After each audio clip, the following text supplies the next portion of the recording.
Chapter 4। अब आगे। कमरे में टंगी हल्की रोशनी के बीच दीवारों पर पुरानी फाइलें, नक्शे और मॉनिटर झिलमिला रहे थे। हवा में एक रहस्यमय खामोशी थी। आशी अब तक शांत, मगर आंखों में उबाल लिए सामने खड़े आदमी को घूर रही थी।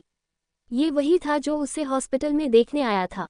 आशी तेज और सख्त आवाज में, आरवी, मुझे यहाँ बुलाने का कारण बताए।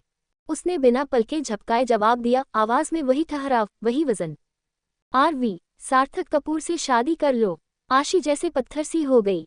उसकी आंखों में हैरानी, होठों पर अविश्वास की कंपन। आशी, आरवी, आप जानते भी हैं आप क्या कह रहे हैं? एक पल रुकती है, फिर दबे हुए गुस्से से, आप तो सब कुछ जानते हैं, फिर भी ऐसा कैसे कह सकते हैं? एक नकली पहचान के साथ मैं शादी कर लूं, ये कोई खेल है क्या? आरवी की उम्र भले ही 48 रही हो, लेकिन उसकी आंखों में वो तेज था जो किसी 35 वर्षीय जासूस में होता है, ठंडा, नियंत्रित, मगर हर बात का हिसाब रखने वाला। उसके बगल में खड़ा था इनके आरवी का भरोसेमंद साया। उम्र करीब 34, चेहरे पर स्थिरता और आंखों में कटघरे जैसी सच्चाई। आरवी एक कदम आगे बढ़ा। आरवी धीरे और गूंजती आवाज में, सार्थक कपूर और उसका खानदान, उनके खिलाफ कोई कुछ नहीं कर पाया आशी, और न ही कर पाएगा। उसने आशी की आंखों में आंखें डाल दी। अगर वो तुम्हारी असली पहचान जान भी गया तो भी तुम्हें कोई हाथ नहीं लगा सकेगा, क्योंकि वो तुम्हारा कवच बन जाएगा, तुम्हारी ढाल। आशी चुप थी, उसकी सांसें तेज थीं, दिल उसके सीने में घूंसे मार रहा था। आरवी, अब थोड़ी सख्ती से, हमें हमारे दुश्मन से 10 गुना ताकतवर बनना है। सबूत जुटाने हैं, उनके अंदर तक घुसकर, और सिर्फ तुम ही वो कर सकती हो।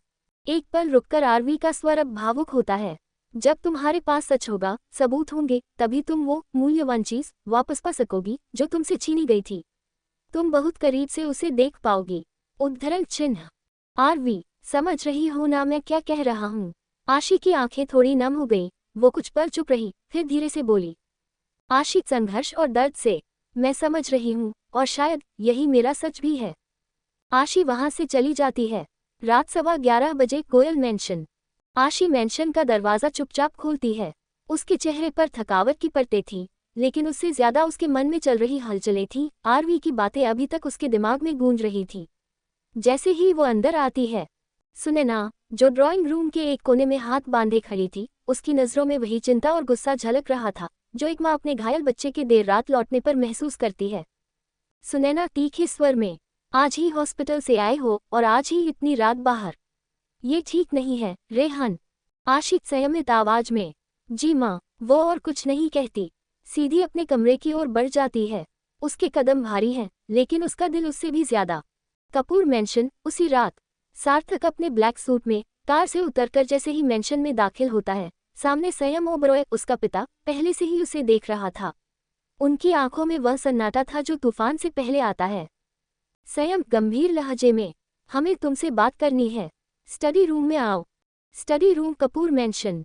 एक साइड में पुरानी विस्की की गंध, लकड़ी की अलमारियों में सीक्रेट फाइलें, और दीवार पर कपूर फैमिली की पुरानी तस्वीरें।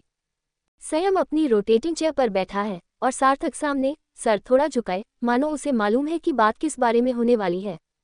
संयम धीमे लेकिन ठोस स्वर में, हम तुम्हारी आशी से शादी करवाना चाहते हैं। इस शादी से सिर्फ 2 दिल नहीं जुड़ेंगे बेटा, 2 एम्पायर जुड़ेंगे। हमारे शेयर्स का ग्राफ सीधा आसमान छुएगा, और वो होटल प्रोजेक्ट, वो गेम चेंजर बन सकता है। तुम समझ रहे हो ना? सार्थक एक पल को आंखें बंद करता है, फिर गहरी सांस लेकर जवाब देता है। सार्थक आवाज में कड़वाहट, डैड, शादी कोई मुनाफे का सौदा नहीं होती। ये इंसानों की जिंदगी है, एक्सेल शीट नहीं। आपसे ऐसी सोच की उम्मीद नहीं थी। संयम कुछ पल चुप रहता है, फिर धीरे धीरे उठकर बालकनी की ओर चला जाता है। बाहर शहर की चमकती लाइटें हैं, पर उसके चेहरे पर एक गहरा अंधकार। संयम कड़वे सच्चाई के साथ, हम जानते हैं तुम आज भी उसे अपने दिल में छिपाए बैठे हो, लेकिन वो एक बीता हुआ कल था, एक परछाई जिसे अब मिटा देना चाहिए। वो लड़की मर चुकी है सार्थक, तुम खुद को कब तक जिंदा लाश बनाए रखोगे? संयम घूमकर उसकी ओर देखता है। अब उसकी आवाज में सिर्फ आदेश नहीं, एक रहस्य भी था। संयम बोले, इस शादी को कराने के पीछे सिर्फ बिजनेस नहीं, और भी बहुत कुछ है, और वो सब तुम्हें सही समय पर पता चल जाएगा।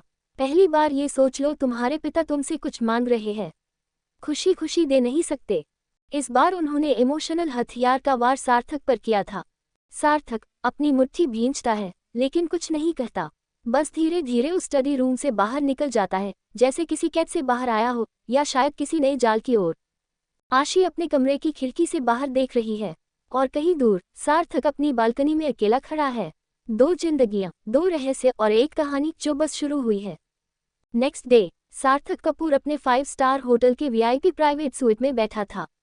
बड़ी शीशे की खिड़की से शहर की रोशनी अंदर गिर रही थी, लेकिन कमरे में सन्नाटा था। वो सामने रखी विस्की की गिलास को बार बार घुमा रहा था, जैसे वो किसी फैसले की तलछट तलाश रहा हो। दरवाजा खुला, एक लड़की भीतर दाखिल हुई, सिलवटों से परे, ठंडी और प्रोफेशनल। 3 पीस बिजनेस सूट में, बाल टाइट बंधे, चेहरा बर्फ की तरह शांत पर आंखें जैसे भीतर तूफान हो। आशी गोयल थी। वो सामने कुर्सी पर बैठी और सीधा सवाल दागा, मिस्टर कपूर, आपने मुझे अचानक यहाँ बुलाया, क्या वजह है? सार्थक की नजरें उसके चेहरे से हट नहीं रही थी, पर उसने खुद को कंट्रोल किया। शादी से जुड़ी बात करनी है, उसने सीधा कहा। आशी हल्का सा मुस्कुराई, वो मुस्कान जिसमें तंज था और थोड़ा दर्द भी। अच्छा, और कुछ समय पहले तक आपको इस शादी से कोई मतलब नहीं था, अब अचानक दिलचस्पी क्यों जाग गई? सार्थक ने एक गहरी सांस ली। समझो, मजबूरी है। ये शादी एक बिजनेस डील है, इससे दोनों परिवारों को फायदा होगा। तुम चाहो तो पीछे हट सकती हो, कोई जबरदस्ती नहीं है। कमरे में एक अजीब खामोशी छा गई। आशी उठ खड़ी हुई, उसकी आंखों में कुछ तड़पता हुआ था, जैसे कोई रिश्ता टूटते हुए देखा हो। मुझे सोचने का समय चाहिए, उसने बस इतना कहा और वहां से निकल गई। कॉरिडोर में जैसे ही आशी कमरे से बाहर निकली, उसके कदम अचानक ठिठक गए।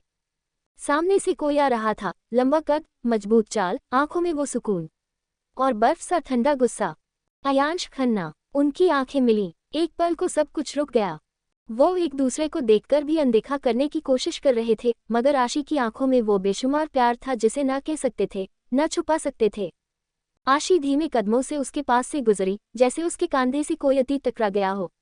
वो कुछ कहना चाहती थी, पर कुछ भी नहीं बोली। अयांश सिर्फ उसकी पीठ को देखता रहा, जैसे वो कोई ऐसा सच हो जो उसकी हथेलियों से फिसल चुका हो। अयांश को एक अपनेपन का एहसास हो रहा था, लेकिन इस एहसास को वो समझ नहीं पा रहा था। रूम के अंदर अयांश ने धीरे से कमरे का दरवाजा खोला, जहां से अभी अभी आशी निकली थी। सार्थक अभी भी वहीं बैठा था, अपनी ड्रिंक थामे, गुमसुम। अयांश कुर्सी खींचकर उसके सामने बैठ गया। उसने सीधे सवाल किया, तो तुमने मिस गोयल से शादी करने का फैसला कर ही लिया? सार्थक चौंका नहीं, वो जानता था अयांश को सब पता होता है। पता नहीं, सार्थक ने धीरे से कहा। मॉम डैड पहली बार इतने इमोशनल होकर मुझसे कुछ मांग रहे हैं, और शायद मैं थक गया हूं सब कुछ ना कहने से। वो कुछ पल चुप रहा, फिर मुस्कुराया। ये सब छोड़ो, तू बता, कैसा है? अयांश ने गहरी नजर उस पर डाली। उसके चेहरे पर एक मुस्कान थी, पर आंखों में जैसे कोई बड़ा तूफान थमा पड़ा हो। कमरे के भीतर बहुत कुछ अधूरा था, और कमरे से बाहर एक कहानी खुद को दोहराने वाली थी। चैप्टर 5। अब आगे। आशी जैसे ही कपूर हाउस पहुंची, सीधा ऊपर उस कमरे की ओर बढ़ी जहां से अक्सर उसे अपनापन महसूस होता था। दरवाजा अध खुला था। सुनैना कपूर अपनी अलमारी में पारंपरिक साड़ियों को सलीके से समेट रही थी, जैसे बीते दिनों की यादें तय करके रख रही हों। बालकनी में खड़ा सार्थक चुपचाप चांद की ओर देख रहा था। उसके चेहरे पर एक थकान थी, भावनाओं से लड़ते लड़ते हुई थकान। आशी के कदमों की आहट से सुनैना पलटी। आशी, बेटा कुछ काम है? उन्होंने पूछा, लेकिन अगले ही पल आशी ने उनके करीब जाकर उन्हें बाहों में भर लिया। सुनैना चौंकी नहीं, उन्होंने वही किया जो एक माँ करती है। अपनी बेटी के बालों में हाथ फिराते हुए धीरे से बोली, क्या हुआ है? कुछ पल आशी कुछ नहीं बोली, फिर धीमे से फुसफुसाई, माँ, आप सार्थक और मेरे बारे में क्या सोचती हैं? तभी पीछे से दरवाजा खुला। साहिल कपूर भी भीतर आ चुके थे। उन्होंने सिचुएशन को भांप लिया। सुनैना ने हल्की मुस्कान के साथ अलमारी बंद की और आशी का हाथ पकड़कर उसे बेड पर बैठा लिया। खुद उसके पास बैठ गई और फिर वही माँ की आवाज़, मेरी बेटी आज फैसला लेने में उलझ गई है। उसके बालों को सहलाते हुए उन्होंने कहा, हमें सार्थक पसंद है, बहुत अच्छा लड़का है। उसका नाम कभी किसी लड़की से नहीं जुड़ा, कोई स्कैंडल नहीं। लेकिन बेटा, शादी सिर्फ फैमिली अप्रूवल नहीं होती, जिंदगी उसी के साथ बितानी है। मीटिंग में मिलना और किसी को असल में जानना, इन दोनों में बहुत फर्क होता है। वो रुकी और आशी की आंखों में झांका। उसी फर्क को पहचानकर फैसला लेना। हम हमेशा तुम्हारे साथ हैं। साहिल अब पास आकर आशी के दूसरी ओर बैठ गए। उनके शब्दों में बाप की समझ और ममता का मेल था। तुम्हारी माँ ठीक कह रही है बेटा, उन्होंने कहा। हम जानते हैं, हमारी बेटी भी औरों की तरह एक आम लड़की है जो शादी की सोच में उलझी हुई है। हर लड़की के जीवन में ये दिन आता है जब उसे अपने माँ पापा को छोड़कर एक नए घर, एक नए साथी के साथ जिंदगी शुरू करनी होती है। उनकी आवाज भर्राए, पर हम तुम्हें मजबूर नहीं कर सकते। तुम्हारा दिल जिस ओर हो, फैसला वही होना चाहिए। कमरे में कुछ देर खामोशी छाई रही। चांद अब भी बालकनी से झांक रहा था, गवाह बनकर। कमरे में एक गहरी खामोशी थी। हल्का सा पीलापन लिए दीवारों पर शाम की रोशनी चुपचाप बैठी थी, जैसे वो भी आशी के जवाब का इंतजार कर रही हो। आशी ने एक लंबी सांस ली। उसकी आंखें साहिल और सुनैना की आंखों में गहराई से उतर गईं। फिर धीरे से लेकिन पूरे यकीन के साथ वह बोली, मैं ये शादी करूंगी। इतना कहते ही उसने दोनों का हाथ थाम लिया। उसके शब्दों में अब कोई हिचक नहीं थी, न कोई डर। अगले ही पल उसने दोनों को बाहों में भर लिया, जैसे एक बच्ची अपने माँ बाप की गोद में सुकून ढूंढती है। सुनैना की आंखों में चमक आ गई। साहिल ने उसका सिर सहलाया। हमें पता था हमारी बेटी सही फैसला लेगी, सुनैना ने मुस्कुरा कर कहा। वो दोनों खुश थे क्योंकि उन्हें सार्थक पसंद था और उन्हें अपनी बेटी पर पूरा यकीन भी। सार्थक का कमरा, रात का समय। सार्थक अपने कमरे में एक सोफे पर बैठा खिड़की की ओर देख रहा था। बाहर आधा चांद बादलों में छिपा और हवा जैसे किसी बेचैन दिल की तरह खामोश होकर भी चीख रही थी। वो गुम था अपने ही ख्यालों में। तभी पीछे से किसी ने आकर उसे अचानक बाहों में भर लिया। किसी भाभी के ख्यालों में खोए हो क्या? ये आवाज़ थी शिवांगी की, उसकी छोटी बहन, जो हमेशा मजाक में अपने भाई की उदासी तोड़ने आ जाया करती थी। सार्थक हल्का मुस्कुराया, लेकिन कुछ बोला नहीं। फिर अचानक गंभीर हो उठा। शिवांगी, डैड तुम्हारी शादी अयांश से करवाना चाहते हैं। ये सुनते ही शिवांगी की बाहें धीरे से पीछे हट गईं, जैसे किसी ने अचानक उसकी जमीन खींच ली हो। क्या? उसकी आवाज़ कांपी, आंखें फैल गईं। मैं सच कह रहा हूँ, सार्थक ने धीमे और ठंडे स्वर में कहा। ये बात मुझे आज खुद अयांश ने बताई है। लेकिन एक बात याद रखना, मेरी तरह सिर्फ इमोशन में आकर कोई फैसला मत लेना। दिल से सोच, जो तुझे सही लगे वही करना। शिवांगी अब कुछ नहीं बोली। उसकी आंखों में एक अजीब सी बेचैनी थी जो शब्दों में नहीं उतर सकती थी। वो धीरे से मुड़ी और अपने कमरे की ओर चली गई। कमरे के दरवाजे के पीछे वो टिककर खड़ी हो गई, आंखें बंद की और एक आह भरे सन्नाटे में खुद से लिपट गई। शायद जवाब ढूंढ रही थी या अपने ही दिल को समझाने की कोशिश।